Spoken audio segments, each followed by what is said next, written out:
Amazon वर्षा one का विस्तृत इतिहास। अमेज़न वर्षा वन, जिसे पृथ्वी के फेफड़े के रूप में जाना जाता है, दुनिया का सबसे बड़ा उष्णकटिबंधीय वर्षा वन है। यह वन दक्षिण अमेरिका के 9 देशों में फैला हुआ है, जिसमें मुख्य रूप से Brazil, Peru, Colombia, Venezuela, Ecuador, Bolivia, Guyana, फ्रांसीसी गुयाना और सूरीनाम शामिल हैं। यह विशाल वन क्षेत्र लगभग 70 लाख वर्ग किलोमीटर में फैला हुआ है और विश्व के कुल वर्षा वनों का लगभग 50% हिस्सा कवर करता है। अमेज़न का इतिहास प्राचीन, समृद्ध और विविधतापूर्ण है, जो इसे पृथ्वी के पर्यावरणीय और सांस्कृतिक धरोहर का महत्वपूर्ण हिस्सा बनाता है। भूगर्भीय उत्पत्ति। अमेज़न वन की उत्पत्ति लाखों वर्ष पहले हुई थी।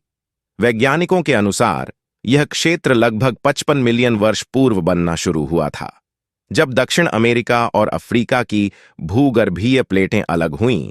तब अमेज़न का क्षेत्र धीरे धीरे विकसित हुआ।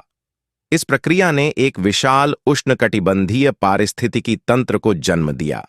शुरू में यह क्षेत्र समुद्र के पानी से ढका हुआ था, लेकिन लाखों वर्षों के भूगर्भीय परिवर्तन के कारण यह समुद्री क्षेत्र सूखकर वर्षा वन में परिवर्तित हो गया।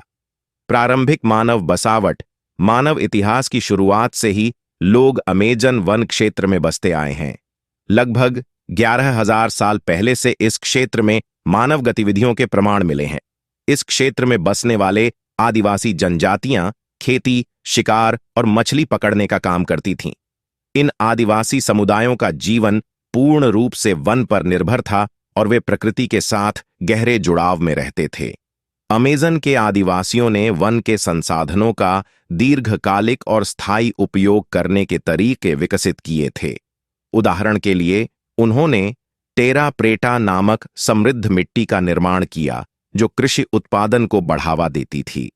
टेरा प्रेटा एक मानव निर्मित मिट्टी है, जिसमें कोयला, हड्डी और अन्य जैविक सामग्री मिलाई जाती थी, जिससे जमीन की उर्वरता बढ़ती थी। यह दर्शाता है कि आदिवासी जनजातियों ने वन की पारिस्थितिकी को गहराई से समझकर टिकाऊ कृषि प्रणालियां विकसित की थीं।